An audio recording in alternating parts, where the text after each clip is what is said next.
చైనాలో ముస్లింలని అణచవేస్తూ ముస్లిం సమాజాన్ని నిర్మూలిస్తూ అసలు ముస్లిం సమాజమే ఉండకుండా చేయాలనుకుంటున్నటువంటి చైనా ప్రభుత్వం మళ్ళీ ఉగ్రదేశమైనటువంటి పాకిస్తాన్ కి ఎందుకు సపోర్ట్ చేస్తుందంటూ ఈ రోజు చైనాలో ఉన్నటువంటి రెవల్యూషన్ ప్రజలే ప్రశ్నిస్తున్నారు. చైనాని ఎంత అణచవేసినా సరే, ఎంత నియంత్రణతో పరిపాలన అయినా సరే, ప్రజలు ఎక్కడైనా కూడా కొన్ని అక్రమాలు అన్యాయాలు జరిగితే ప్రశ్నిస్తారు కదా. అదే విధంగా సోషల్ మీడియా వేదికగా ఇప్పుడైతే చైనాని అంటే చైనా ప్రభుత్వాన్ని చైనా ప్రజలే ప్రశ్నిస్తున్నారు. J-35 యుద్ధ విమానాలకు సంబంధించినటువంటి డీలింగ్ లో అంటే 50% రాయితీతో పాకిస్తాన్ కి అయితే చైనా కొన్ని విమానాలు అయితే ఒప్పందం జరిగింది ఇవ్వడానికి. దీనికి 50% రాయితీలు దేనికి? ఉగ్ర దేశానికి మీరు విమానాలు అమ్ముతున్నారు, కానీ 50% రాయితీలు అంటే మా పన్నులే కదా, మీ జోబుల నుంచి తీయరు కదా, మా పన్నులు ఉగ్రదేశానికి ఎందుకు ఇవ్వాలి?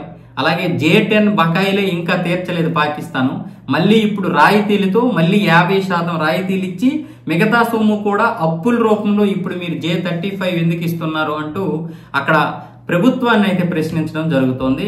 అంతేకాకుండా ఎకనామిక్స్ టైమ్స్ లో ఒక ఆర్టికల్ కూడా వచ్చింది దీని గురించి. ఆ విషయాలే ఇవన్నీ కూడా. నిజానికి చైనా వాళ్ళకి ముస్లింస్ అంటే పడదు, అందుకే చైనా ప్రభుత్వం ముస్లిం ప్రజల్ని అణిచేస్తున్నా, ఎంత వరకు వాళ్ళని నిర్మూలిస్తున్నా ఎక్కడ వాళ్ళపై వ్యతిరేకత ఉండదు. అంటే ప్రభుత్వంపై ప్రజలు వ్యతిరేకత చేయరు, ఎందుకంటే ముస్లింల గురించి వాళ్ళకి తెలుసు, వాళ్ళు ఒకవేళ ఉంటే ఉగ్రవాదం నిలుపుతారని. ఎందుకంటే అంతకుముందు ఒకసారి ఈ ముస్లింల ద్వారానే చైనాలో 1-2 ఉగ్రవాద దాడులు జరిగాయి. దాంతో ఒక్కసారి కూడా వారికి ఇక ఉపేక్షించకూడదు అంటూ ఇప్పటి వరకు అయితే అణిచివేస్తున్నారు.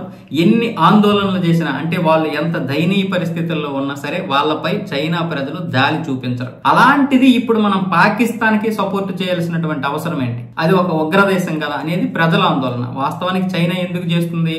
చైనాకి తెలుసు పాకిస్తాన్ మనకు అవసరం. పాకిస్తాన్ ఖనిజ సంపద ఉంది ఎక్కడ బలోచిస్తాన్ లో. ఆ ఖనిజ సంపదతో పాటు భారతదేశాన్ని ఇబ్బంది పాలు చేయాలంటే చుట్టుపక్కల ఉన్నటువంటి దేశాన్ని మనం గుప్పెట్లో పెట్టుకోవాలి. పాకిస్తాన్ కావచ్చు, శ్రీలంక కావచ్చు, అలాగే టిబెట్ కావచ్చు, బంగ్లాదేశ్ కావచ్చు, ఇలా భారతదేశాన్ని ఇబ్బంది పెట్టడానికి అన్ని దేశాలని తన గుప్పెట్లో పెట్టుకుంటే ఈ దేశాలన్నింటికి అప్పులు ఇచ్చేసి ఇక చైనా తప్ప ఇక మాకు దిక్కే లేదన్న పరిస్థితికి తీసుకొస్తే ఇక వాళ్ళు ఏం చెప్తే అది చేస్తారు. కాబట్టి భారతదేశాన్ని ఇబ్బంది పాలు చేయాలనుకున్న, భారతదేశాన్ని జీడిపిలో ముందుకు వెళ్ళనివ్వకుండా చేయాలన్నా చైనా ఇలాంటివన్నీ చేస్తుంటది. అయితే ప్రజలు కూడా ఇప్పుడు చైనా యొక్క తీరును చూస్తున్నారు. చైనా ప్రభుత్వం యొక్క బుద్ధిని, అది ప్రవర్తిస్తున్నటువంటి ప్రవర్తనను కూడా చైనా ప్రజలు గమనిస్తున్నారు. ఎందుకంటే ఈ రోజు సోషల్ మీడియాలో ఏ దేశం ఎలాంటిదో అందరికీ తెలుసు, ఏ నాయకుడు ఎలాంటి వాడో అందరికీ తెలుసు. ప్రతి ఒక్కరి చరిత్ర ఏ విధంగా అయితే తెలుస్తుందో ప్రతి దేశం యొక్క చరిత్ర కూడా తెలుసు. ఈ వినాశకాలే విపరీత బుద్ధిలో మనం ఏదో ఒక రోజు కాలి బూడిదైపోయే పరిస్థితి రాకూడదని చైనా ప్రజలైతే ముందు నుంచే హెచ్చరిస్తున్నారు ప్రభుత్వాన్ని.